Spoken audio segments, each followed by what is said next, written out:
All right, good morning. Welcome to our live stream today. Trust that you're having a great week and it's looking like a great Saturday today.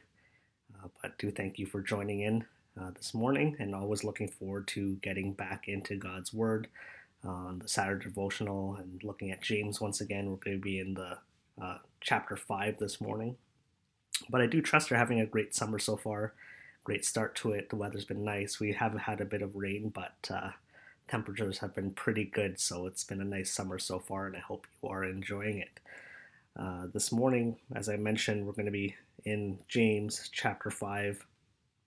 Last week we got into chapter 5, looked at the first uh, 6 verses, and this week we're just going to be focusing on 2 verses. We're going to be looking at verses 7 and 8 this morning as we get back into things. So glad to see people joining in this morning and looking forward to this devotional. So James chapter 5 verses 7 to 9, or sorry, verses 7 to 8. The Bible says, "Be patient, therefore, brethren, unto the coming of the Lord. Behold, the husbandman waiteth for the precious fruit of the earth, and hath long patience for it, until he receive the early and latter rain. But ye also be also patient, establish your hearts, for the coming of the Lord draweth nigh." So this morning, as we look at these verses, we see here a picture.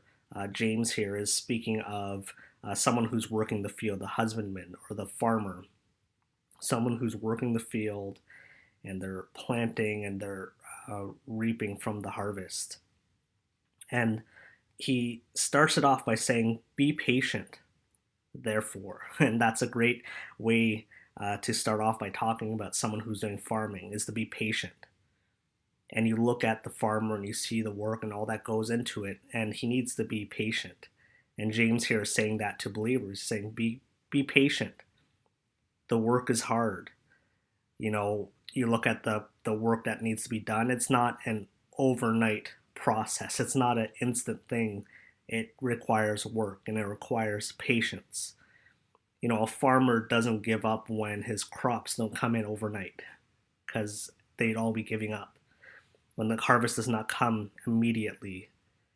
But he keeps on working even when he cannot see the crops. That requires faith. At the beginning of the year or whenever they start doing their prep work and they start sowing that seed and planting, they're not going to see the harvest. They're not going to see the reward, and they have to continue working and planting. And the thing is, as Christians, as believers, we must work hard and we need to be patient in our lives and patient in the work of the Lord, even when the day of harvest seems far away. Because we don't know when the day of harvest will be. We don't know when the end will be, but we need to keep working. We need to be patient. We need to keep working the fields, even though we may not see the harvest anytime soon. And when you think of the work that is at hand for a farmer, what they have to do, it's amazing to see all that they have to do and prepare. They have to prepare the fields. They need to prepare the soil. They need to prepare and maintain their equipment. They need to sow the seed. They need to water that seed. They need to fertilize that seed. They need to keep pests away. They need to keep weeds away. There's certain things that need pruning. And all this, and even more, like, I'm not a farmer, and I'm sure there's a lot more that goes into it than just that generally listed out here, but there's a lot that goes into it before there is reaping. And even when the reaping comes, when that harvest is there, there's a lot of work that goes into that. So the thing is, as believers, and as we're working and we're seeing people do all these things, we're not even involved in all these processes. So preparing the soil, we see the Spirit prepares the soil, the heart of man. And we see ourselves as we have to prepare ourselves and have our heart right and right with the Lord. There are some sowing seed, there are some watering. God's pruning in people's lives. We see Satan trying to come in and destroy crops. And the thing is, there's so much work that goes into it. And as believers, we're all working together with the Lord and with the Spirit. to try to see fruit that is bearing. And the thing is, with all this work that we're doing, the truth is we may not see fruit right away, but we need to keep working, and it requires patience. And that's why James, he starts off this passage saying, be patient. It requires patience. It's a lot of hard work. And being patient, that requires a lot of things from us. It requires us to be long suffering. And we don't know the type of stuff that we might go through. And you look at farmers and all that can come in a season and change things, and they have to be patient. They have to be long suffering. They can't be complaining. They can't give up. It just requires them to be patient, to keep going forward. It requires us as believers to remain committed to the Lord. We can't just serve one day and say, well, oh, I didn't see any fruit, I'm going to give up. No, it requires patience. It requires long work or hard work. It requires long suffering. I want you to notice verse number 8. It says, be also patient. Establish your hearts, for the coming of the Lord draweth nigh. And here's the motivation.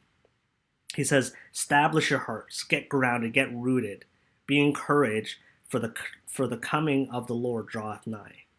Here's what we're looking forward to. That harvest time, the reaping, when the Lord returns. And that's when the work is going to be over.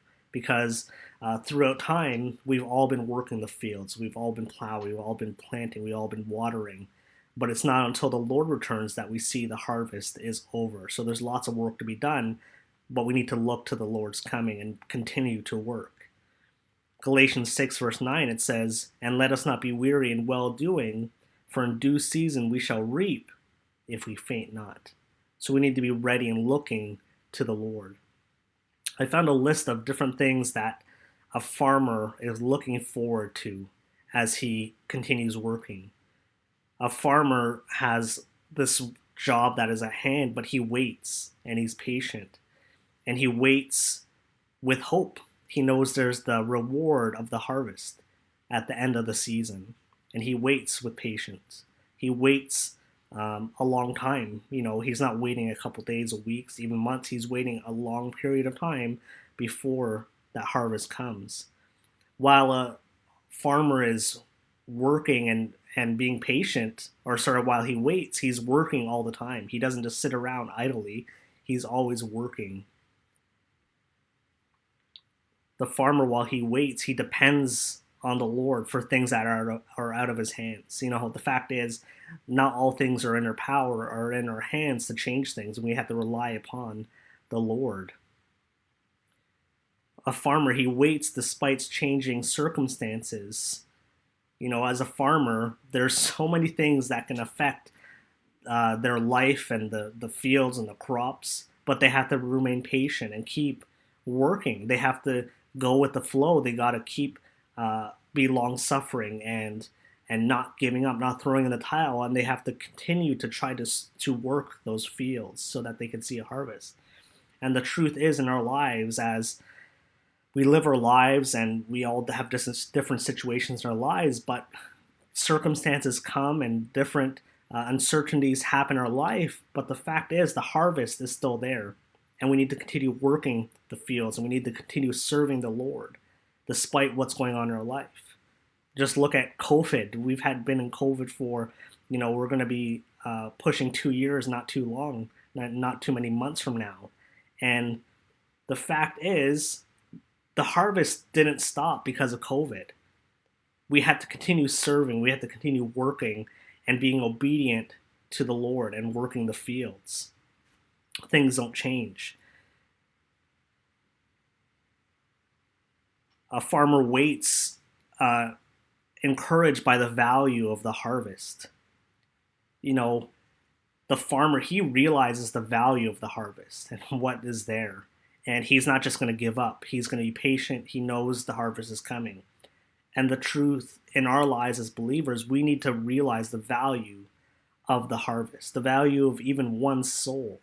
Someone cared enough for our soul that they shared the gospel with us so that we might be saved. How much do we value the harvest? How much do we value the souls of others? How much do we value God's harvest? And realize, look, he's coming back one day, and we need to continue serving him. John 4:35, it says, say not ye, there are yet 4 months, and then cometh harvest. Behold, I say unto you, lift up your eyes and look unto the fields, for they are white already, the harvest. The harvest is there. It's ready, and the Lord wants us to keep working and serving and reaching others. And there's so many things that the farmer does as he waits, and he's working, but he never gives up. He's always patient.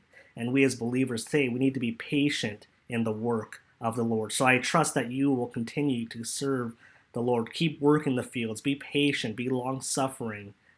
And don't give up. Just keep serving the Lord until we see him return. So I hope that's been a help to you this morning. And on that note, I do hope that you'll come out the church. We're getting back into the flow of things as things are opening up, and we're looking forward to things once again next. Not this coming Sunday, but next Sunday, things are going to open up even further, and we're excited about that. But as I mentioned, things happen and things change and circumstances come up. And with COVID being here, the Lord's work has never stopped. So I encourage you, come out to church. The doors are open. There's lots of room, and we'd love to see you there at church. And there's morning service at 9 a.m., evening service. You're free to come for both services. And then in the evening, don't forget our kids' church, and we're excited about that. And we're getting back into the groove of things, trying to figure out how to do Zoom for those of you who can't make it, but have it fun and exciting for those who are here on in person. So we look forward to that. For those of you that want to be part of Kids Church, as the email was sent out a few weeks ago, it will be the same login every week. So that way I don't need to continue sending out the login. So we'd love to see you join that. And we are looking forward to another exciting Kids Church tomorrow evening. So please do sign up for that. That helps us prepare and make sure that we're not exceeding our limits. So you can go ahead to the church website. There's a few links here on Facebook as well that you can go and sign up for church, and we'd love to see you out tomorrow. And just a reminder, in a few minutes, we're going to be having our men's prayer Zoom meeting, and we look forward to that. Pastor will have another quick devotional for the men, and we'll be spending some time in prayer as well. So we look forward to that. And if you do want to be a part of that and you haven't received the email, just send me a quick message and I can send you the Zoom login details for that. But we do look forward to that in a few minutes. So I trust that you'll enjoy the rest of your day and keep serving and being patient and working the Lord's field. So take care now. God bless, and we'll see you next time.